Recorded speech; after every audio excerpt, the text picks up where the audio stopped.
Non, mais je vais peut-être pas être très sympa, mais tout ça, là, toutes les études montrent que ça pollue. Donc faut arrêter avec ça fout le bordel. Ça pollue parce que tous les usagers en fait de trottinettes étaient des piétons. Enfin, une grande majorité des usagers de trottinettes étaient des piétons et ils sont devenus des utilisateurs de trottinettes qui sont des trucs électriques qui la nuit sont branchés sur des générateurs qui vont consommer des usines à charbon en Allemagne et donc c'est probablement un des nouveaux usages les plus polluants de la ville et qui crée de plus en plus d'accidents qui ont explosé avec les grèves et qui envoient tout le monde aux urgences. C'est la première application chinoise qui cartonne à ce point-là. Et qui sort de Chine. Qui sort de Chine, qui cartonne à ce point-là en Occident, justement. Avec peut-être les fantasmes ou en tout cas toutes les inquiétudes qu'il peut y avoir sur la gestion des données, sur les données qui peuvent partir en Chine. Il y a tout ce volet-là qui rappelle forcément ce qu'il y a avec Huawei.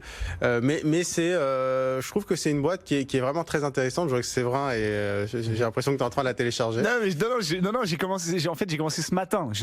Donc là, quand tu dis des inquiétudes, moi l'inquiétude que j'ai, c'est pour les gens qui sont sur le hashtag voiture et qui sont tous en train de filmer en conduisant. Donc là, je suis très inquiet. 250 km/h. C'est ça. Tu vois, Bon, c'est vrai. Alors, t'es d'accord là avec Raphaël, effectivement. Je suis toujours d'accord avec Raphaël.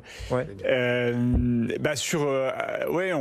Il a fait une année sans faute. En tout cas, sur un plan politique, il a gagné son bras de fer avec Donald Trump et il a sauvé 25% de ses bénéfices en échappant aux nouveaux tarifs douaniers sur l'import des pièces détachées.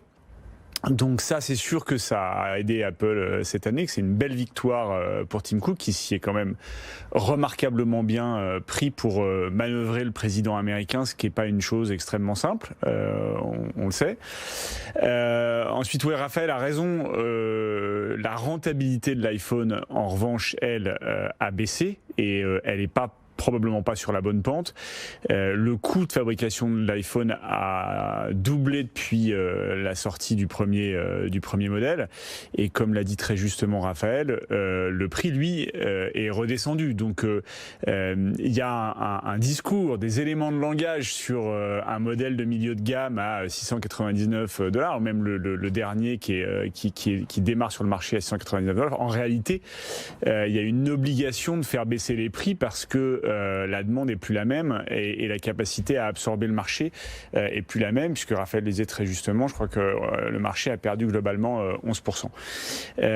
Donc clairement, Tim Cook est un très très bon CEO et qui est finalement le très très bon CEO de la deuxième phase et de la deuxième vie d'Apple.